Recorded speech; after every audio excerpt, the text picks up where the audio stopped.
Hello, everybody. Welcome back to another episode of Mondays Are For the Nerds, your nerdy news podcast. I'm your co-host, Jay Wright. And I'm your other co-host, Tristan Stump. Thank you for joining us this week as we recap last week's pop culture news for you. We did take a break because somebody went on vacation. Yep, I went I went on a road trip Yes. to Vegas. My family and I were crazy enough to drive there, not just fly. Basically, because when we were planning the trip, my sister and I saw that that was when all the news articles every day About was another planes. plane falling out of the sky. So we were like, can we drive, please? And so it turned into like Mom and Dad went on a Route 66 trip the year before. So they were able to show us like some of the stuff they saw. We went on Route 66 every once in a while. And Yeah. or like we stayed on the main highway, but stuff from Route 66 that they did was like just off the. Yeah. So we the coolest thing for me, other than seeing Weird Al in concert, because that was the reason we were going to Vegas, was Mom and I had concerts, or Mom, Dad, and I had concerts. Yeah. Because Dad and I went to Weird Al. That was his and I's thing. And then originally a cousin was coming to watch New Kids on the Block with my mom, and then they couldn't come, so my dad watched New Kids on the Block with Mom. Nice. But yeah, other than that, the coolest thing was staying at the El Rancho. Yes. All the pictures, I was like, Yeah. For those who don't So know, the El jealous. Rancho is this old, like, I think 1934, something like that, hotel that actors, like mostly Western actors, stayed at after filming or during filming Westerns in New Mexico. The big one being John Wayne stayed there quite a bit. and this was at New Mexico? In New Mexico? Yes, in, Okay. in Gallup, New Mexico. Yep. And so it's got this lot of history behind it. All the rooms are named after actors that stayed there, and they were like marked if the room it was named was where the actor actually stayed. So there was a room that like Humphrey Bogart stayed there. I can't remember. I texted you who stayed in our room. Yeah. Oh, and then there was a restaurant in the hotel that had food named, like each food was named after an actor. And so I had the Ronald Reagan burger. Yes. And it was just a bacon cheeseburger served with a side of jelly beans. Yes. That'd be so fun. It was really fun. As like a film buff, I'm like, I want to be there so bad. And then there was the secret room in the lobby. Yes. Which was new because it wasn't there last year when my parents went. And so the guy was telling him, my dad was like, there's a secret room. So did you have to like figure out which book to pull, or did they Yep. tell you? we had to figure it out. You're like- He eventually gave us a hint because we pulled on every book, and he's like, "Oh, it's not working." And so he was like, "Try that book, this book again." He like gave us he didn't tell us what book. He just gave us a hint about the book. We pulled it, Yeah. and then it worked that time.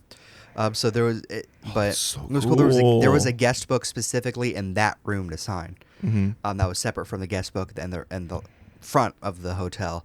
So that was really cool. Do they tell you that there's a secret room, or do you? Yeah. They tell you. Okay. There's a guy there that's basically like a historian that just stays there to tell people about it. He'll help people like open the door and stuff. And Yeah. he was like, "Oh, and if you want a tour, or if you don't, just so you know, there is a secret room to find." We put that in last year to give people just more to do when they're out in Yeah. the lobby looking at all the pictures. And they have like this little like glass case that has all the John Wayne stuff in it, and they have 2 signed pictures of John Wayne and then other memorabilia in there. And That is so cool. I can imagine them not telling it, and like the first person to find out is like, "What? Whose room you stayed in?"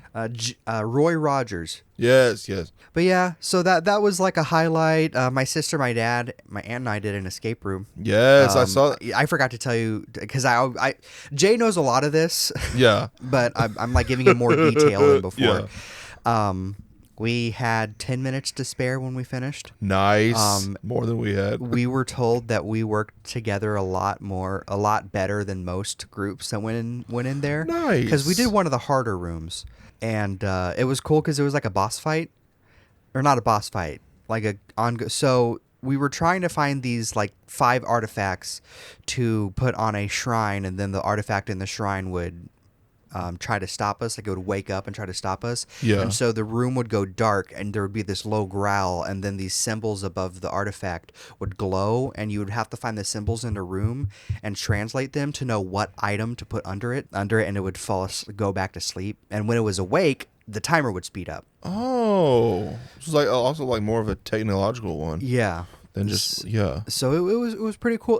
It was a red room escape. So Yeah. like specifically, it's like a chain of these high end Yeah, escape yeah. rooms. But yeah, we did that, and the guy was like, "Hey, can you leave a review? Be sure to mention my name." And so I did, and they responded to it, and they were like, "Yeah, Albert's great, but you solved it."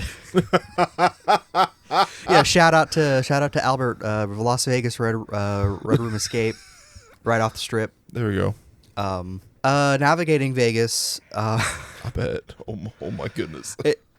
It wouldn't have been so bad, but my mom had just broken her leg, and she was just given the okay to walk. So we rented a scooter so she didn't have to walk. Yeah. And so there was a lot of times where the elevators that were supposed to be there for people who were handicapped weren't working. So we had to go into like every other casino.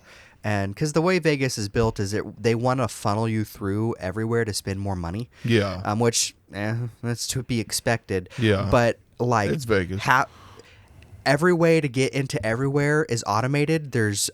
Most places had automatic doors. Most places had elevators and escalators, and half the time the escalators and the elevators weren't working, so you had to take an alternate route. Yeah. I'm surprised you didn't have to solve riddles to cross every bridge.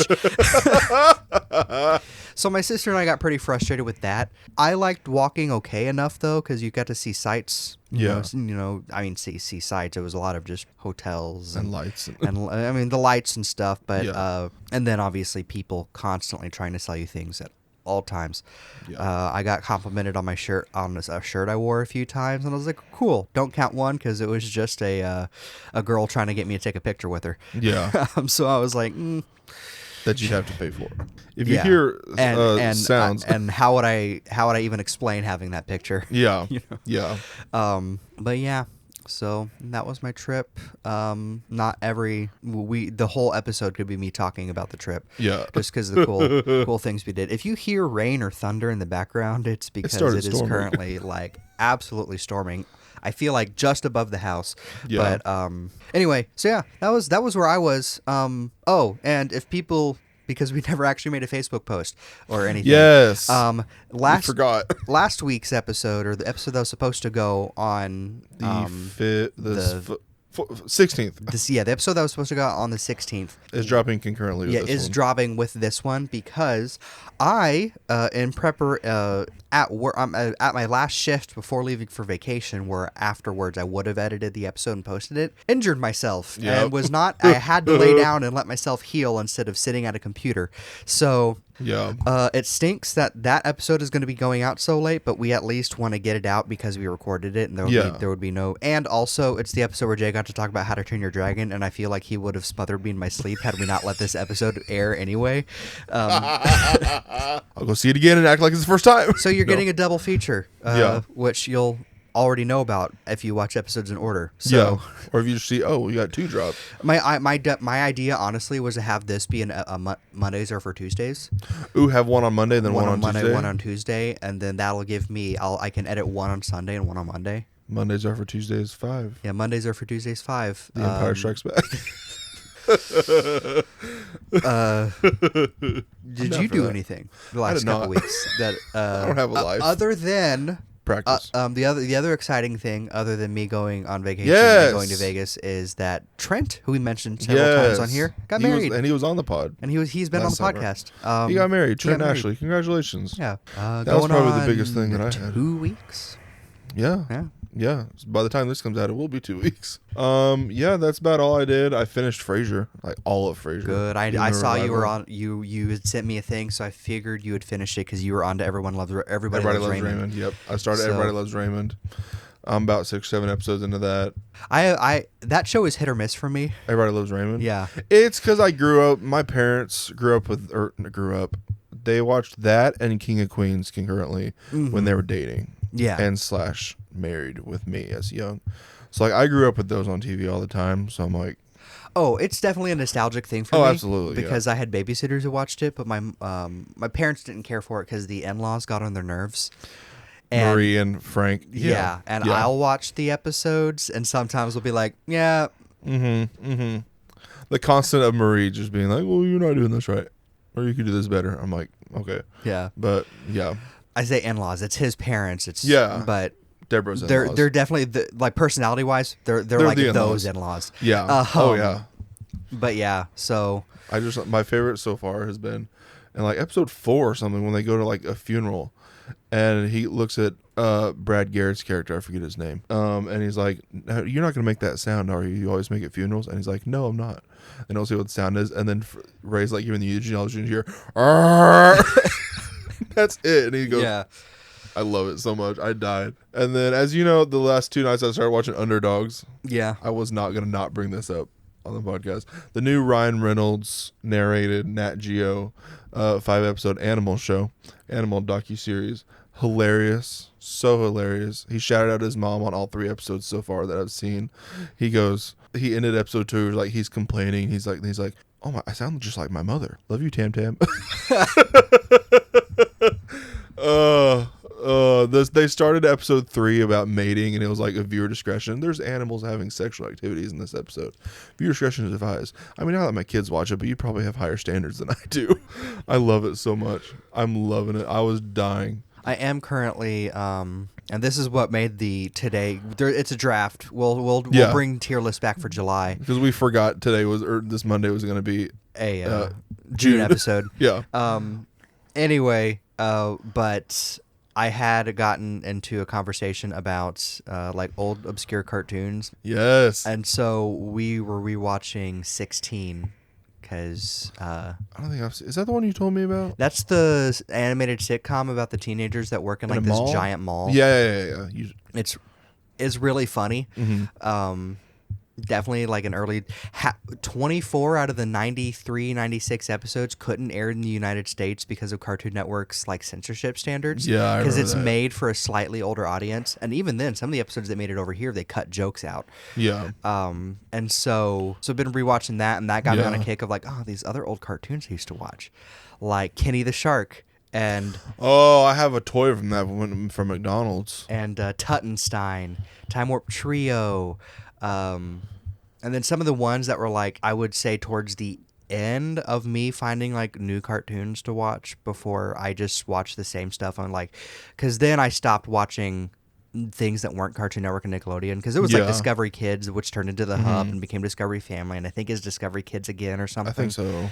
PBS Kids and stuff. I stopped watching those, and it was just Cartoon Network and Nickelodeon. So there's like some obscure cartoons I could have grown up watching. Like I say grown up, like from the ages of like 14 to 15 before I stopped. Yeah. Before it just became Netflix and stuff. Like the Hub had Kaijudo and Dan Versus. Mm-hmm. And, I remember hearing about Dan Versus. And anyway, so it was just, I've been going down that, and there's a lot of YouTube channels that are just made for these like, I say smaller, they're still big, but companies that own all these cartoons that have like the distribution rights and are like, we'll just put them on YouTube. Yeah. Like the first 60 episodes or whatever of Fairly Odd Parents are on YouTube because Nickelodeon technically doesn't own the international distribution rights of the first 5 seasons. So this other company, Nelvana, which is... It's kind of like that the people behind your childhood you don't know about because they either own the distribution rights or have made cartoons that you probably grew up watching you didn't realize was partially owned by them. Yeah. Anyway, so they own the international rights to the first 5 seasons, which is also why a lot of the Nickelodeon games that have come out in the last few years doesn't have Fairly Odd Parents in it because of like how much of a headache it would be for like Nickelodeon can distribute a Fairly Odd Parents video game in the United States and it not be a problem, but to release it worldwide, you'd have to get Nelvana involved, and that's more money Nickelodeon and Viacom aren't getting, and so it's this whole thing. Yeah. This is an aside. But anyway, that being said, I've also been on like a nostalgic cartoon kick where I'll just watch random episodes of older cartoons. Be disappointed by how not every episode is available without either having to pay for it or just not available. But that's a conversation for another time. Yeah. Because we're about 15 minutes in. So should I get into my releases? Yeah, get into your releases. The past 2 weeks, I didn't include all the news from the past 2 weeks, but releases, we always do. In theaters on Friday, June 20th, Bride Hard released. Sam is a world-class secret agent, but a terrible maid of honor. After blowing off bridal duties for an international spy mission, she's demoted to bridesmaid at her friend's wedding.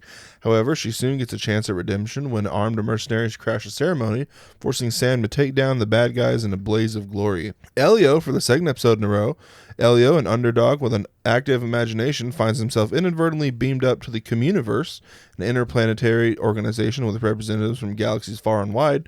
Mistakenly identified as Earth's ambassador to the rest of the universe, he starts to form new bonds with eccentric aliens while discovering who he's truly meant to be. Trent, Ashley, and I did go see this. It's cute. It's cute. I really liked it. I almost cried at the end, but there's a couple tear-up times, but I didn't quite do it. It's good.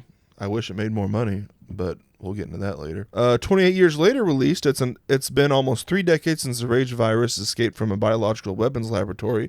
Still living in a ruthlessly enforced quarantine, some have found ways to exist amid the infected.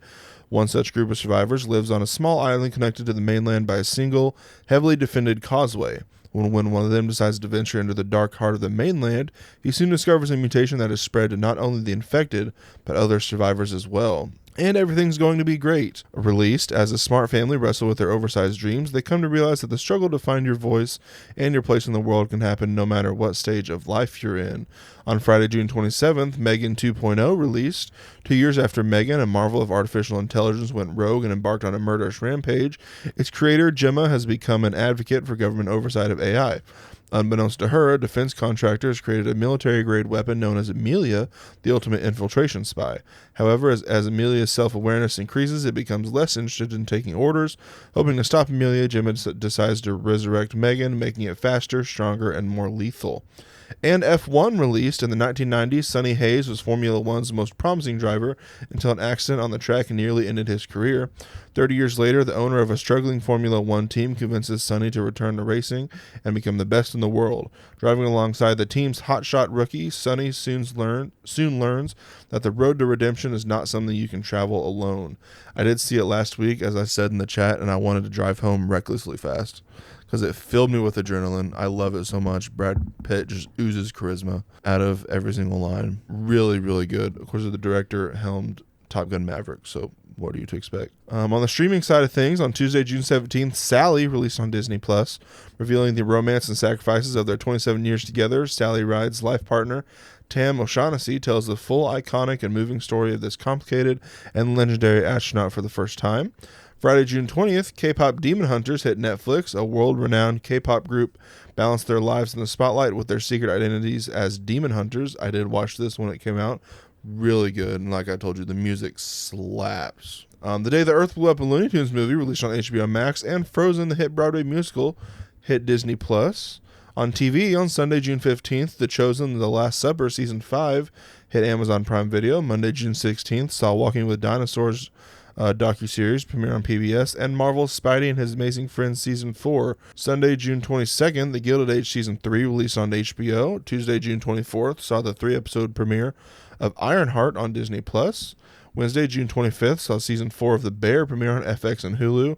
And Friday, June 27th, saw the Season 3 of Squid Game on Netflix and the series premiere of Smoke on Apple TV+. That is all my releases for the last 2 weeks. Got a handful. Not as much as I would have thought for being on for 2 weeks, but Yeah. Still a good amount. Monday, June 16th. Let me get into it. Action Game Maker on PC from Gotcha Games, the latest in the long-running Maker series of game development toolkits. Action Game Maker brings 2D action game development to all those of all level of skills. Built using Godot Engine, Action Game Maker provides access to professional level functions without any programming required. I've heard it's not as like the current build isn't quite as simple as it should be for it being a Maker game, because that's RPG Maker. Like, I have a very long, I haven't touched it in years project that I was making just for me and the guys, an RPG Maker, and it's very simple. Yeah. I did have to learn some programming because there was something I wanted to do, but it's built for that. If you want to do programming, you can do it yourself. Which is cool. I like when, as a person who went to school for game development, I like when you can either program or just kind of drag and drop, which some even professional game prefer. development tools will do. Yeah. Gex Trilogy released on PS5, Xbox, Switch, and PC from developer Limited Run Games and Crystal Dynamics. Everyone's favorite tail-whipping, channel-surfing gecko is back in a collection that features all of his best-selling adventures. Cast and Chill released on PC from Wombat Brawler. Cast and Chill is a cozy, idle, and active fishing game where you explore serene lakes, rivers, and oceans, catch rare fish, upgrade your gear, and reel in legendary catches, all with your loyal companion by your side. Nightmare Frontier entered early access on PC from Ice Code Games. Behold the first ever tactical extraction looter, where you pit your courage and leadership against fears made manifest, the Dreadweavers, lead a band of scavenger roughnecks into a devastated boomtown of the alternate 1900s. Get in, face the monsters, grab what you can carry, and get out alive. Peak released on PC from Aggro Crab and Landfall. Peak is a co-op climbing game where the slightest mistake can spell your doom. Either solo or as a group of lost nature scouts, your only hope of rescue from a mysterious island is to scale the mountain at its center.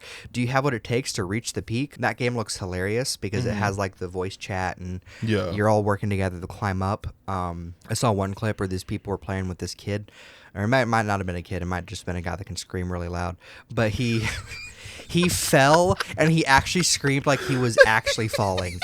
And then The Wilhelm scream. yeah, it was great. And Trent and Hayden have been playing and have been saying it's pretty good. Tuesday, June 17th, saw the release of Date Everything on all major platforms from developer Sassy Chap Games and publisher Team 17. Date Everything is a sandbox dating simulator set in the comfort of your own home, featuring 100 fully voice-acted dateable characters. Let the romance flow between your bed, smoke alarm, and overwhelming sense of existential dread. Are you ready to date everything? You remember when we had that as an announcement on the pod? And it's finally out, and all the 100 voice actors that are in it are just wild. And I think part of it's because some of the developers might be voice actors. Yeah, I could be wrong about that, but it's wild the people they got in there. A lot of them being like big like anime voice actors or gaming voice actors that someone like me would know. Yeah, but it's still. It's cool if very they cool. went to like the developers and like or crew or something and be like, hey, yeah, like I wouldn't list off everyone, but I'll pull up some. Yeah, it's in ABC order. Oh no, you got like Ashley Johnson's in it, yes, and Ben Starr, Benjamin Diskin, Brendan Lee Mulligan's in it as Brendan Lee Mulligan. Yeah, he's playing like a board game or something, but then you can also bring another board game to life, and it's Matthew Mercer, who's like the other big. Yes. Jeremy Lee's in it. Brendan Lee Mulligan is in it. Courtney Taylor, Damian Haas. Oh, is in it. Yeah, I know he does a lot of voiceover stuff. That's awesome. Dante Bosco. Who does Damien play? Damien plays a character named Jerry. Let me look up what that is, and then we'll move on. Yeah. Jerry is your junk drawer. He's the personification of a junk drawer and voiced by Damian Haas. There's already a wiki. He's the 54th dateable character. No. Woof, cheese and crackers. You startled me. Next time you open the guy, knock or something first, huh? I'm not too used to this much light. We need to play this. Oh, dude, it looks hilarious. Date everything. Especially because, I mean... Yeah, if you buy the deluxe edition, there's a personification of the game's deluxe edition. Oh yes. I'm scrolling through. Oh yeah, there's Sinclair, your sink, and it's just of course he has a sink for a face. Like a lot of them are like people. Yeah. And then this one is just a sink, and then the red and cold dots of the hand are the eyes, and then the handles are his eyebrows, and he has a giant sponge that's like his forehead. Okay, we got to move on. I got us off on that aside. FBC Firebreak released on PS5, Xbox, and PC from Remedy Entertainment, a 3-player cooperative first-person shooter set within a mysterious federal agency under assault by otherworldly forces. Kitty Builder on PC from developer Sambero and publisher Parabellum Games. Create charming cities for happy kitties on a peaceful island playground using your buildings to bounce, climb, and fling yourself from place to place. There's no limit to your time or resources, just endless construction fun. fun. Shadowverse released, Shadowverse Worlds Beyond released on PC and mobile from developer Cygames Inc. Shadowverse Worlds Beyond is a brand new strategy card game from the popular Shadowverse series with the newly added Super Evolution mechanic and Shadowverse Park, among other brand new content. There's lots to enjoy for both seasoned and brand new players. Soulstone Survivors, released on PC, PlayStation, and Xbox from Gamesmithing Limited. Face the Lords of the Void and their endless minions, collect their soulstone to become a god. In this action roguelike, unveil secret spells, craft mighty weapons, unlock multiple characters, discover game-breaking synergies, and conquer the power of the void.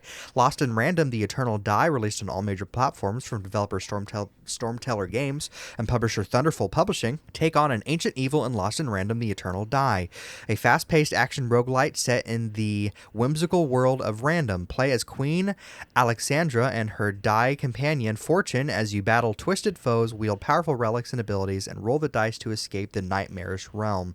Tron Catalyst, released on all major platforms from developer Bithell Games and publisher Big Fan Games and Devolver Digital.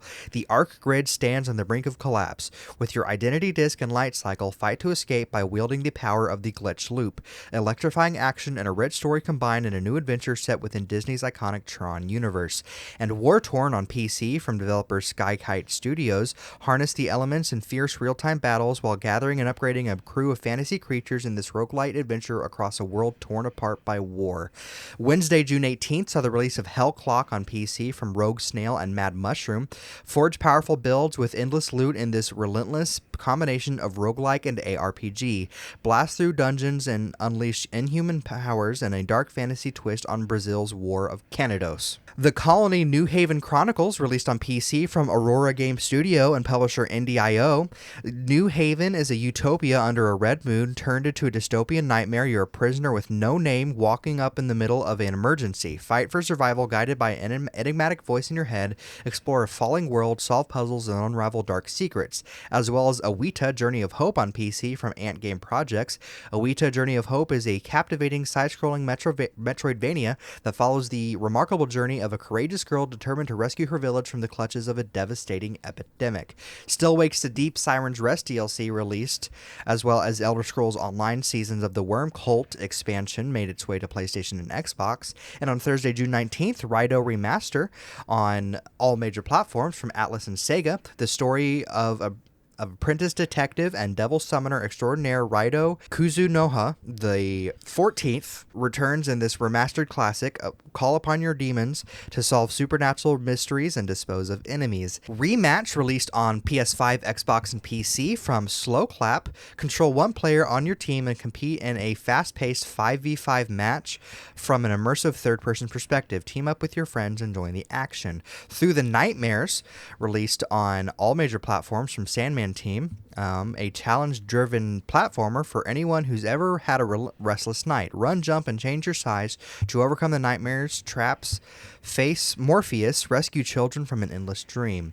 Chronicles of the Wolf on all major platforms from Megami Games and publisher P-Cube and Pixel Heart.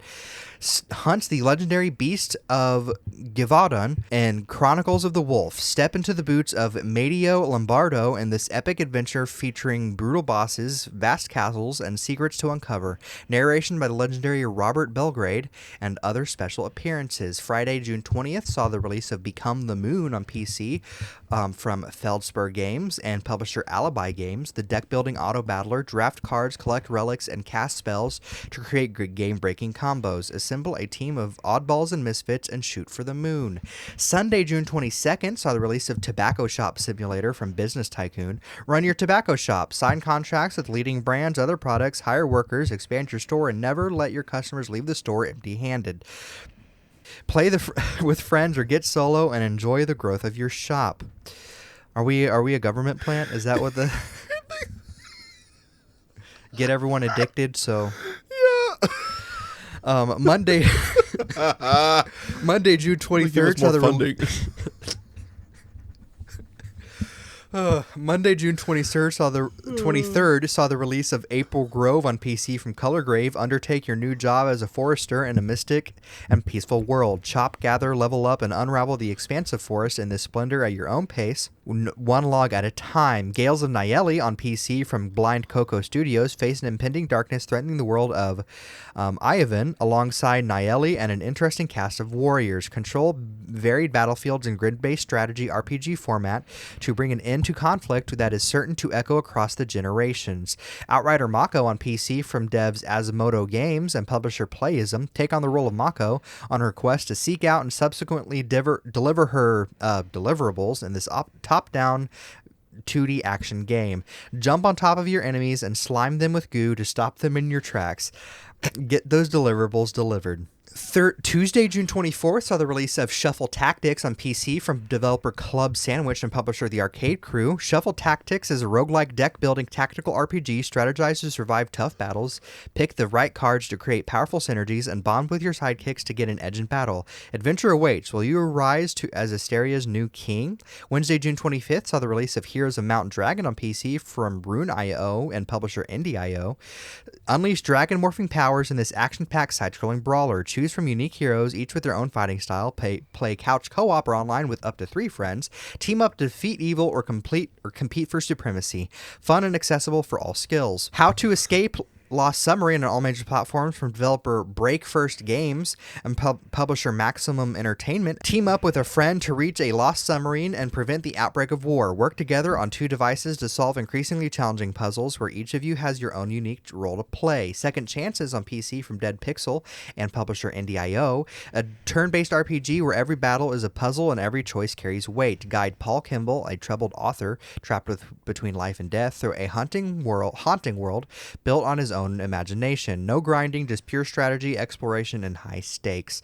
Thursday, June 26th saw the release of Front Mission 3 Remake on Switch from Square Enix. Front Mission 3 Remake is a tactical RPG set in the future where nations and corporations compete for dominance in a world shaped by powerful mechs called Wanzers. The game follows 2 diverging storylines based on an early choice made by the protagonist. Death Stranding 2 on the Beach, released on PS5 from Kojima Productions and Sony Interactive. Sam Bridges embarks on a new journey to reconnect a fractured world, this time venturing beyond the United States of America and to Mexico and Australia. The story takes place 11 months after the first game and focuses on expanding the Chiral network and rebuilding infrastructure amidst natural disasters and otherworldly threats. Players will explore vast open worlds, encounter new characters like Fragile's Drawbridge organization, and face challenges posed by the environment and new enemies. I paused because I'm like, I guess Australia. He takes a boat? Yeah. Because I saw that and I was like, what? Death Stranding is kind of known as like the walking simulator. Yeah. So unless something really bad happened in the future. Is there no ocean? No, it's on the beach. Oh, that's right. So, yeah. Of course he takes a boat. We're dumb. Persona 5, The Phantom X, had its worldwide release on PS5 and mobile. It was originally Japan exclusive from Atlas and Sega. We're the Phantom Thieves, and we're here to steal your heart. The beloved RPG series with over 22 million copies sold finally arrives on PC and mobile. This is a gacha game for those who are like, ooh, a new Persona game. It's a gacha game. Yeah. It's free, and it plays like a Persona game, but it's gacha, and so it's just kind of that caveat of like, who knows if you'll actually enjoy it too much.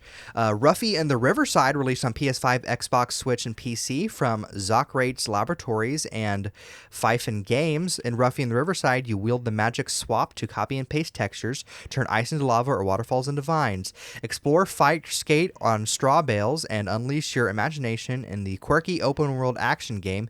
Dive into an adventure that lets you literally change the world. Klaus Lee Thunderballs on all major platforms from developer Nuclear and publisher Assemble Entertainment.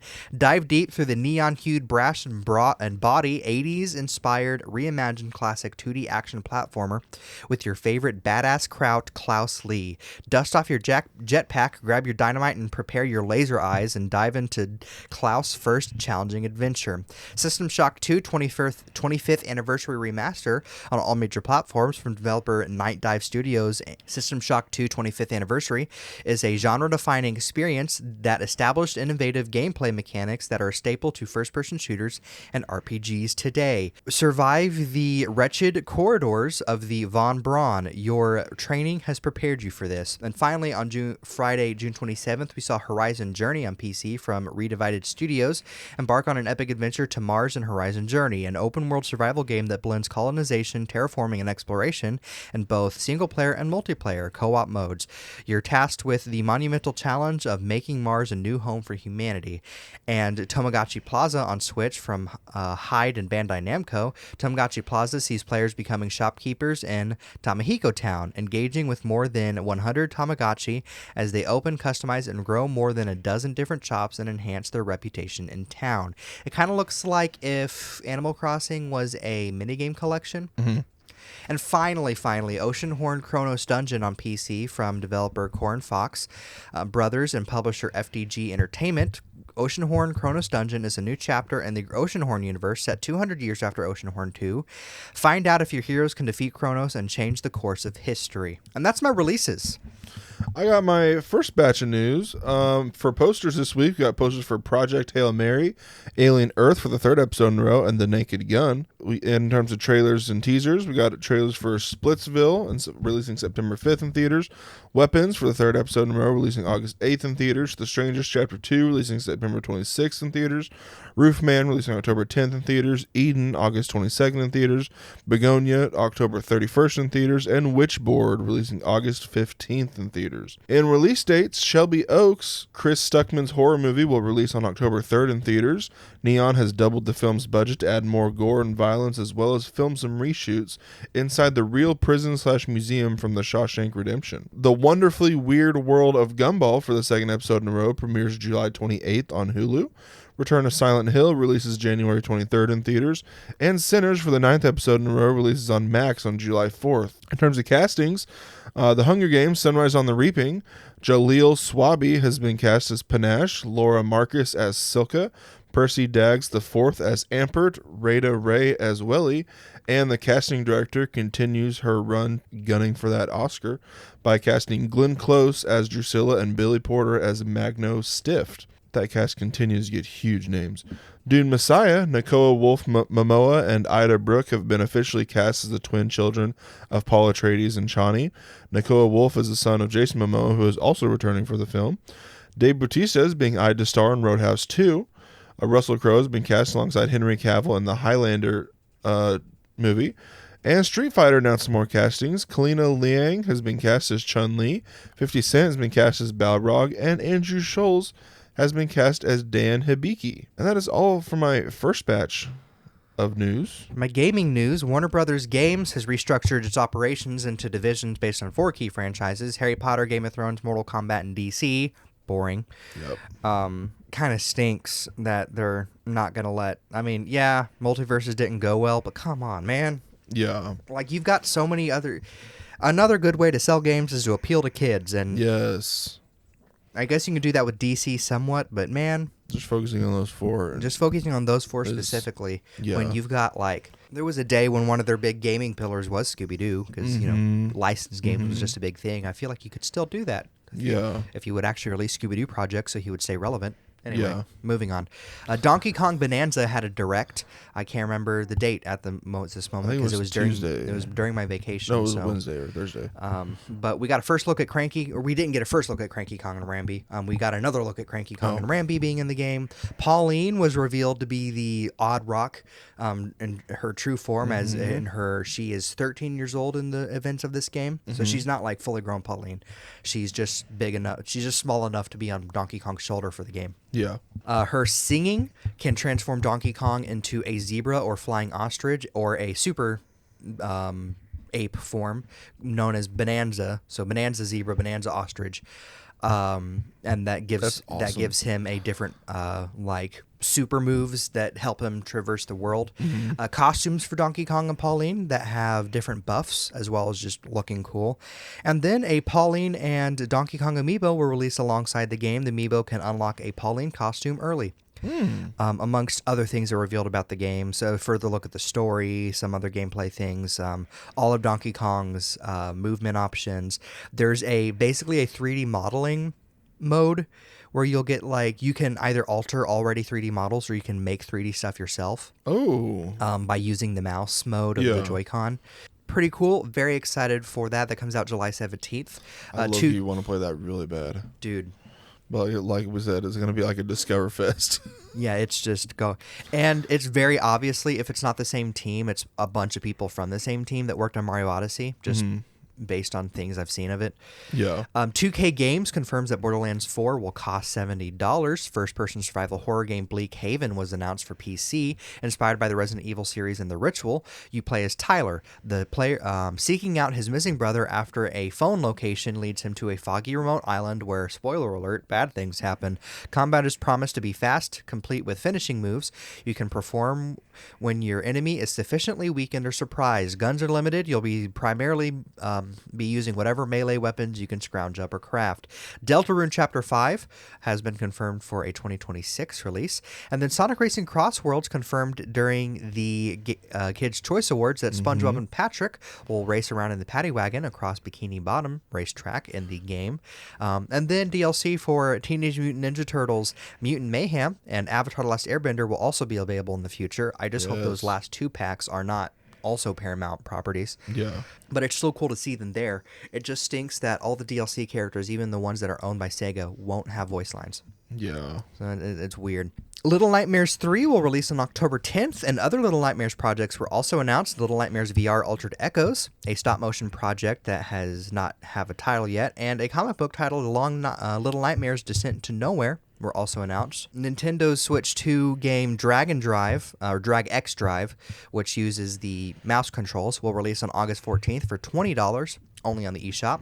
Glooby Eyes was announced for PC and consoles, a Tim Burton-inspired cozy horror adventure game. Plays 2 different characters, each with their own powers and abilities, and sometimes you'll control both of them at the same time to solve the game's puzzles. So I think it's it's single-player co-op, where you're working together with yourself because you're controlling 2 people. Yeah. Mario Strikers will arrive on the GameCube NSO app July 3rd. Arc System Works held a presentation announcing Damon and Baby, a action game about a Demon King, or Demon and Baby. I think I mistyped that. It's called Demon and Baby, an action game about a Demon King cursed to never leave the side of a human baby. Bubble Bobble Sugar Dungeons is an all-new entry in the Bubble Bobble series. A new game titled Demon's Night Fever about a dull boy achieving evil deeds. No gameplay was shown. New trailer for Double Dragon Revive coming out October 23rd to all major platforms. A retro-style Double Dragon Dodgeball was also announced. And finally, Dear Me, I Was, a Nintendo Switch 2 exclusive and spiritual successor to Hotel Dusk. Resident Evil Requiem is confirmed to take place 30 years after the events of Resident Evil 2. A first look was shown of the first-person and third-person gameplay styles. And it was also said that Leon Kennedy was considered to be the main character at one time, but they thought, he's in his 50s. That's not going to be as fun. He can't move around as well. He's not going to react to things. So he might still be in the game, but the main character is indeed what's her name that was in the reveal trailer. Yeah. A satirical narrative game, Sabakistan, The Land of Dogs, was announced. Play as 6 characters through 13 chapters of a story set in the totalitarian country ran by anthropomorphic dogs. A re-announcement trailer for Jet Runner's release showcasing parkour gameplay.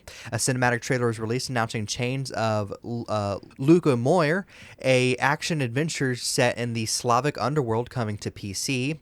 Mizarates announced They Call It Gravity, a fast-paced arena shooter coming to PC. Paracoda was announced, set in Istanbul's Para neighborhood. A lawyer named Dennis finds himself trapped between life and death, where he must become the judge and defendant of his own soul, coming to PC. 2D physics-based mining game Sandustry was announced for PC. Officer Dick is returning to Tony Hawk Pro Skater 3 and 4.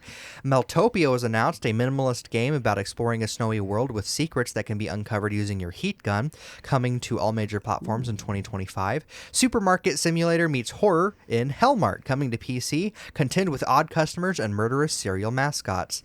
Ashes... you'd hate it. Oh, no. You wouldn't even like the thumbnail, much less the game itself.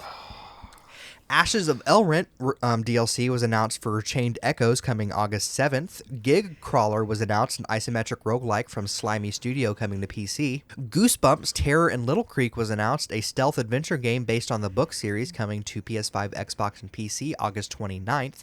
And finally, Chicken Run Extraction was announced, a top-down action stealth heist game set after the events of 2023's Chicken Run Dawn of the Nugget, coming to all major platforms fall 2025. Bella Ramsey and Josie Sedgwick Davies return to reprise their role as Molly and Frizzle. Oh. And that is my gaming news. I saw that. I was like, in new looks, we got a new look at Return to Silent Hill.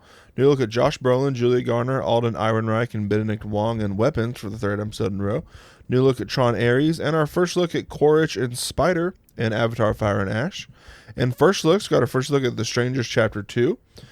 First look at Duncan Jones' adaptation of Rogue Trooper. The film will be fully animated and made in Unreal Engine 5. Starring Haley Atwell, Aniran Barnard, Jack Lowden, Jermaine Clement, Matt Berry, and Sean Bean. First look at Channing Tatum, Kirsten Dunst, and Peter Dinklage in Roofman.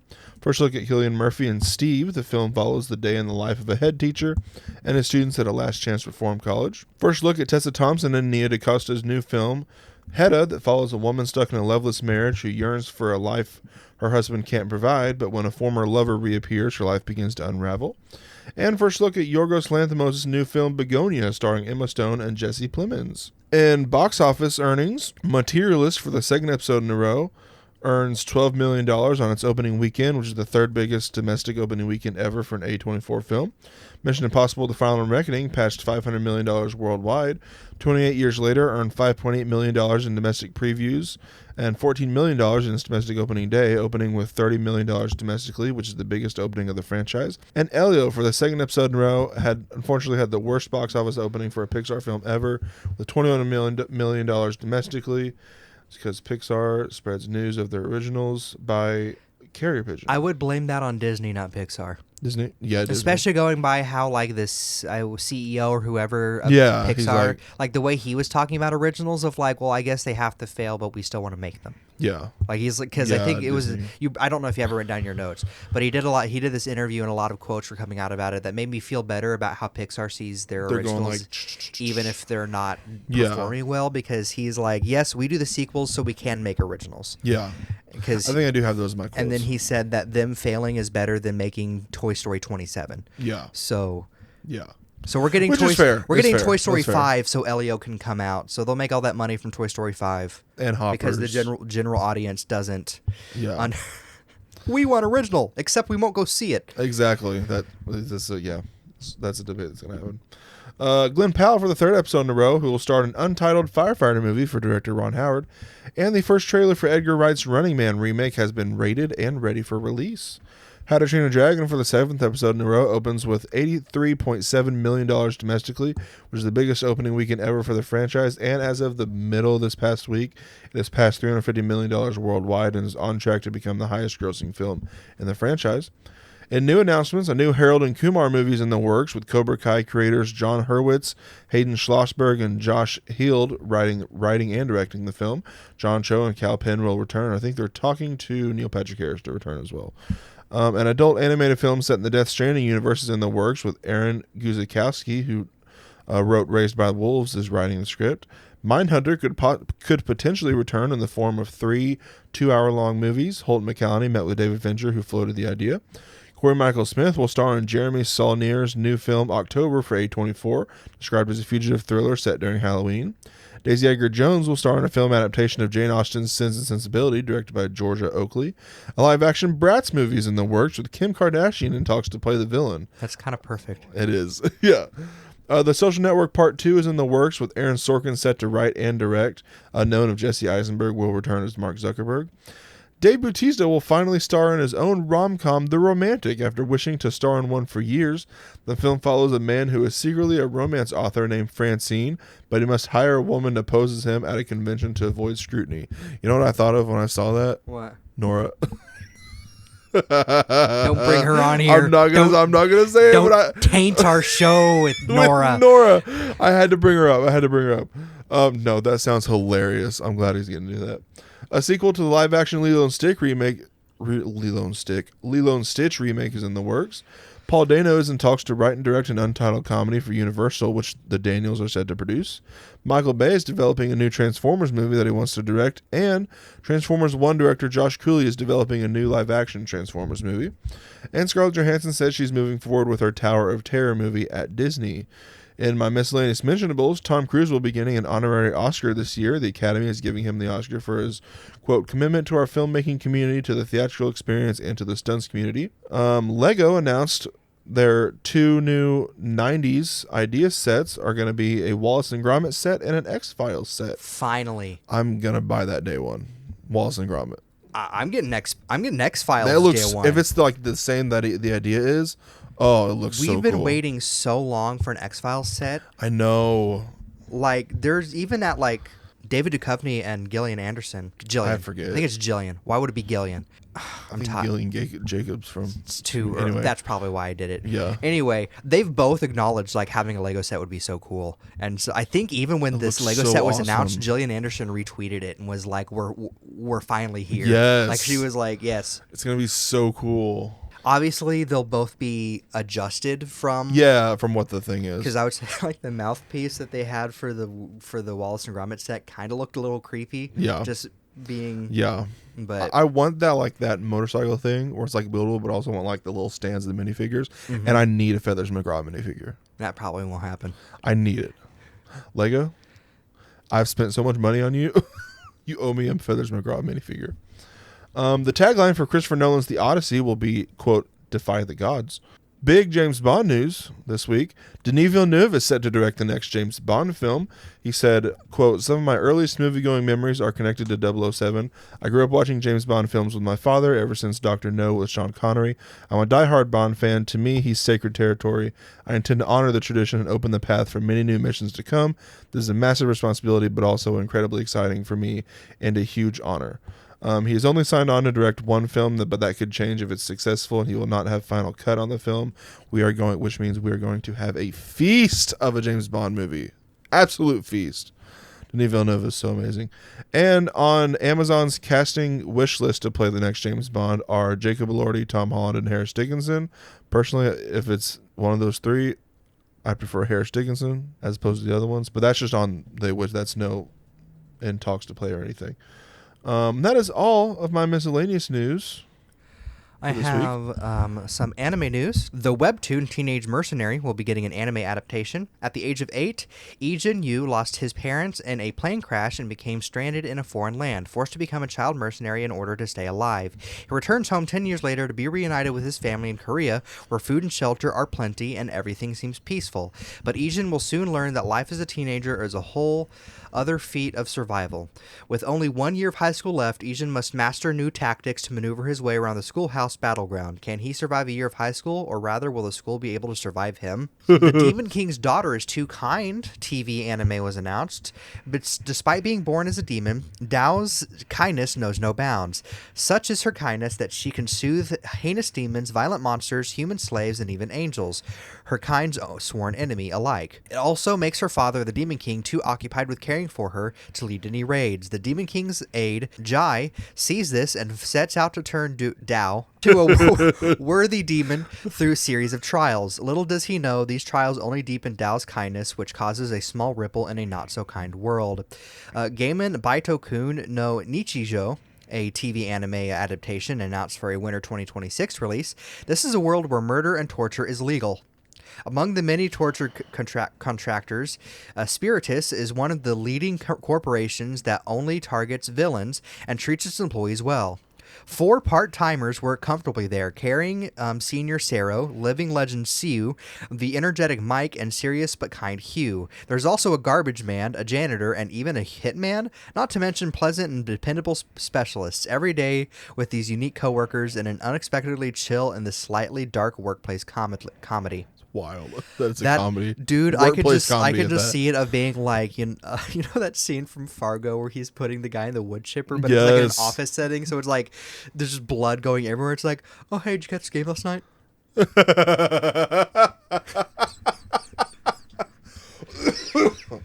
Oh yes.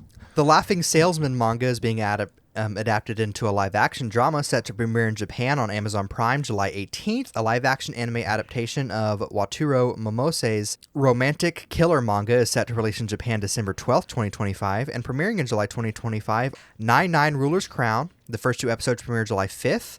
July 9th, we have the Risings of the Shield Hero Season 4, as well as New Panty and Stocking with Garter Belt. And releasing in October of 2025, we have Inexpressive Kashiwada and Expressive Ota series premiere. Shabake, Ranma Half, Season 2, reincarnated as the daughter of the legendary hero and the Queen of Spirits.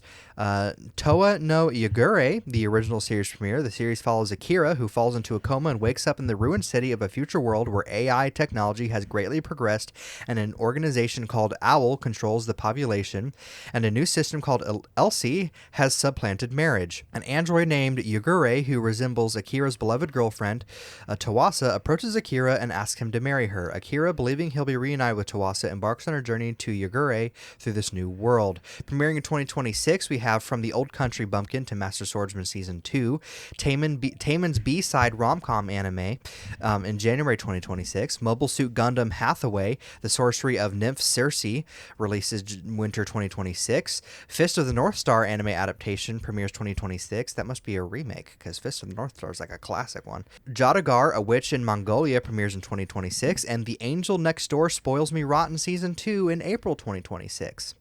In my comics news, I have Marvel Comics announced Battleworld, a 5-issue series from writer Christos Gage and artist Marcus Tu. The series follows shattered fragments of infinite worlds that unite to form a single planet, launching September 24th. I almost said September 2024. It's already out. We got a first look at Spider-Man 94 from writer J.M. DeMatteis and artist Jim Toe. 4-issue miniseries wrapping up the cliffhanger of the 90s Spider-Man cartoon. And finally, a first look at Daredevil and Green Arrow crossover story featured in the Batman Deadpool comic, written by Kevin Smith and art by Adam Kubert. So that's my comics news. I have a little bit of comics news myself. On DC, Clayface, for the second episode in a row, Tom Reese Harris has been cast as Clayface. It will very likely be rated R, as we expected, and we'll have some commentary on AI and deepfakes. Superman, for the 10th episode in a row, got our first clip, a new teaser, a new look at Superman in Crypto, new look at Superman flying, and a new poster, as well as James Gunn says he deleted a shot that garnered social media controversy, saying, quote, "It was a TV commercial and it wasn't a finished VFX shot. I didn't love the shot, so it's not even the shot that's in the movie." And then James Gunn reveals Bradley Cooper, Palm Clementeith, and Michael Rooker appear as the other Fortress of Solitude robots. Lanterns, director James Hawes compares the series to True Detective, Fargo, and No Country for Old Men. The Batman Part 2 filming will begin in January. The script has been written and will officially be titled The Batman Part 2, which I thought that was already a thing. Well, who knows? As long as it took him to write the script, he could have come up with a new title. True. Matt Reeves. Supergirl, Woman of Tomorrow, has been retitled as Supergirl. And then James Gunn says Batman is his biggest issue in developing all of DC right now, saying, quote, "I'm not writing Batman, but I'm working with the writer of Batman and trying to get it right. Our two priorities are finishing our Wonder Woman and our Batman scripts." James Gunn also reveals that he recently just killed a DC movie because the script wasn't good enough, saying, quote, "Everybody wanted to make the movie. It was greenlit, ready to go. The screenplay wasn't ready. I couldn't do a movie where the screenplay's not good." I would guess it's the Sergeant I think so. Sergeant Rock, was that what it's called? Yeah. That I would guess it's that movie, because if he's still talking about Batman and Wonder Woman, like the only other movie I can think of would be the it could be the Authority. The Authority. They could have decided to get rid of that. Get rid of the Authority. So those are my two guesses. Yeah, it's a fine way to approach things. Yeah, Clayface is set in the DCU, right? Yeah. Okay. Yeah. It'd be interesting to get Clayface before Batman. I know. I mean, he's pre-existing though. Yeah, if he's pre-existing. Creature Commandos. It's just I wonder if the reason it's like they're struggling is because they realized they did the same thing that the other DCU did and had Batman be around for a while, and so having to come up with a good older Batman story while also making sure it's and original, which I mean, kind of thing. Yeah. You can only see Batman's first early days so many times, but yeah. Like MCU did with Spider-Man. You're not going to show his origin because you know it. Yeah. Oh, I don't doubt we won't see the pearls. We'll probably see the pearls drop. Yeah, but it won't be it won't be as origin. prominent. Yeah. I think what they should do is make it Robin's backstory. Maybe have Batman. Yes. Maybe retcon yourself a little bit and have Batman only be around for a few years, and so it's Dick Grayson's backstory. Because if it's a Batman and Damian story, and you've already got 3 Robins in his belt, if not more, then you're like, then that writes you into a corner even more. Yeah. So who knows? Yeah, but it's just something they got to figure out. Which they're taking time to do it. That's fine with me. Yeah, they got to get it right. I'm just ready for a more colorful Batman. I know. Because I just know it's probably going to be a little more comic booky than. Yes. Now that the Superman's wearing trunks again. Yes. Which apparently was decided the night before filming. Yeah. Or something like that's before, wild. Yeah. Because I know David Korn spent 1 and 2, and James Gunn wasn't so sure about it. And then he even talked to Zack Snyder, and Zack Snyder was like, I want to do it. I couldn't figure out how. Yeah. And it looks so good. Yeah. It looks so good. On my Marvel side, Ironheart for the 2nd episode in a row, as we previously mentioned, got a 3-episode series premiere on June 24th. Before that, we also got our first look at Eric Andre as tech specialist Stuart Clark. I did watch all 3. Pretty good. I did tell you I'm kind of like weirded out by how they're releasing the first 3 this week and the next 3 the following week by the time this comes out. The Fantastic Four First Steps, first look at Giganto. We got our final trailer release, which featured a new peek at Galactus, new look at Sue and Franklin Richards, first look at Johnny Storm drawing the Fantastic Four logo in the sky, and first look at the Thing with a beard. And we got a new poster for it. Thunderbolts releases on digital on July 1st. Spider-Man Brand New Day, John Bernthal, Zendaya, and Jacob Batalon will all return as the Punisher, MJ, and Ned, respectively. And Tom Holland, this is breaking, 27 minutes ago, Tom Holland says work on it is about to start. An Untitled Marvel Studios movie will release on December 15th, 2028 in theaters, and Marvel Studios and Disney Plus have no plans to continue releasing Marvel Assembled specials for their upcoming releases. In celebrity deaths, last week, Pick Sin Lim was 80, narrator of the Dark Souls intro cinematics. Anne Burrell was 55, host of Food Network's Worst Cooks in America. Dave Scott was 52, So You Think You Can Dance and Step Up to the Streets choreographer. David Hakili Kanui Bell was 46, Hawaii Five-0 actor and the live-action Lilo and Stitch actor. Manuel Zarzo was 93, Spanish actor known for The Holy Innocents. Gaylord Sartain was 78, U.S. actor known for the Buddy Holly story in Mississippi Burning. Mark Peplow was 82, British screenwriter behind The Last Emperor and The Sheltering Sky. Lou Christie was 82, American pop and soft rock singer-songwriter. Jack Betts was 96, U.S. actor known for Gods and Monsters and Spider-Man. Len Hamilton was 95, Sanford and Son and The Waltons actress, and Valentina Talazina was 90, Russian actress known for Aphonia and Agony. And this week, Mick Ralphs was 81, co-founder of influential rock bands Bad Company and Mott and the Hoople. Bobby Sherman was 81, 60s and 70s teen idol and Here Comes the Bride actor. Joe Marinelli was 68, General Hospital actor and a cross-dressing mobster on Santa Barbara. Aki Eliong was 90, U.S. actor known for Braddock Missing in Action 3 and Dragon the Bruce Lee Story. Leah Massari was 91, Italian actress known for La Aventura and Christ Stopped at Eboli. Serge Fiore was 73, Canadian composer known for An Imaginary Tale and Babine. Alvaro Vitali was 75, Italian actor known for Amarcord. Bill Moyers, 91, veteran TV journalist and former White House press secretary. Rick Hirsch was 79, U.S. actor known for Steel Magnolias and In the Line of Fire. And Lalo Schifrin was 93, Argentinian composer known for Cool Hand Luke and Dirty Harry. My sources this week were Deadline, Movie Insider, IndieWire, Rolling Stone, Hollywood Reporter, Nexus Point News, TV Line, IGN, Entertainment Weekly, Puck, Collider, Variety, Empire, and of course, Discussing Film. Want to thank my sources this week: GameSpot, Steam, IGN, Crunchyroll, Game Trailers, and of course the sites and socials of the studios and projects mentioned today. And now on to our draft. Yes. Which was teased earlier. Mm-hmm. PBS Kids cartoons. Yes. Because I originally said obscure cartoons, and Jay was like, all mine are going to be PBS Kids. So. Yeah. Or that's before all he even said on. that, I was like, I know all yours are going to be PBS Kids. Yeah. So let's just narrow it down to PBS Kids. I did not have Nick Jr. going So up. we need to flip a coin. Would you trust me if I just pulled it up on my laptop? I trust you. All right, call it. Heads. It's heads. You go first. Oh, thank goodness. I'm going with Wildcrats. Alrighty. That's my number one steal. My 1 and 2 are Arthur and Martha Speaks. Oh, Martha Speaks. She started at my top 5, and then I moved her down. She was my number 9. My number 2 is going to be Zaboomafoo. Alrighty. I got to get the Crap Brothers in there. Anyone who knows me knows my animal love. All right. Oh, and number 3, Fetch with Ruff Ruffman. You got my number 5. All right. My number 2, or my... I feel like I know what you I did 1 3. and 2, Yeah. and then you did 2 and 3, so I'll do 3 and 4. My 3 and 4 is Word Girl and Curious George. Oh, Word Girl was one of the ones where I'm like, you probably didn't get it. Word Girl is my number 6, and Curious George is my number 8. Curious George is what made me learn how to put stuff neat with the episode where he packed groceries.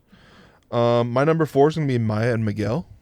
Alrighty. Because that's what originated my imaginary friend, Pepe. I don't know where, because there's not a character named Pepe in that. I just remember seeing it one day, and I think a character had imaginary friend.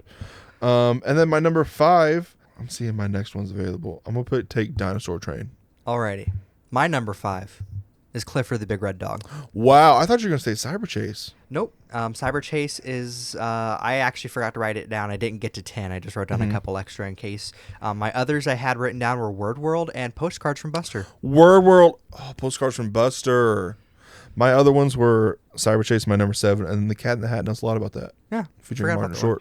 Because the Christmas episode is a song that I still sing to this day. I almost wrote down Sid the Science Kid. Saw that and I was like, I'm not putting Sid the Science Kid.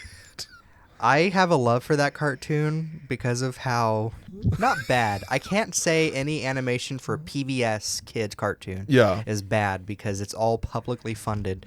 Yeah. But there's just something about Sid the Science Kid and the way they move and stuff that is a little jarring. Yeah. Absolutely.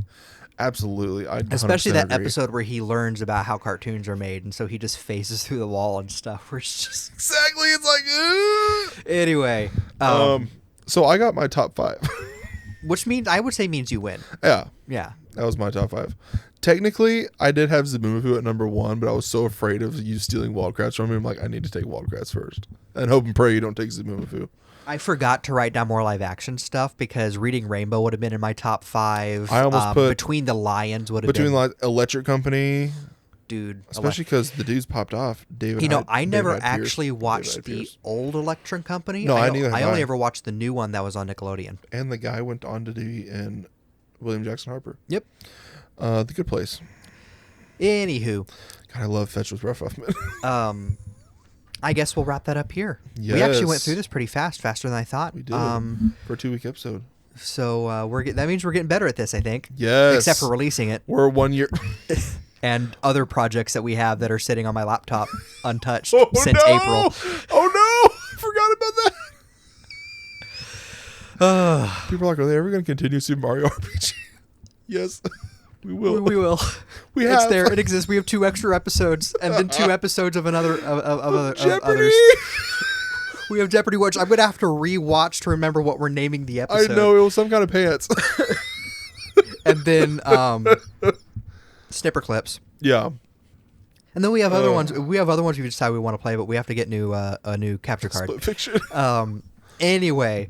So remember to like, comment, subscribe, do all those interactive things. Follow the podcast on most social medias at Mondays for Nerds. Follow me, Tristan Stump, on most social medias at Sir Stumpslot or Sir Stumpslot17. Follow me on most social medias at Po the Panda 001 or Chris M Pratt Fan. Watch Underdogs if you want to see what my tweets would look like. And on that note, we'll see you all next time. Goodbye. Bye.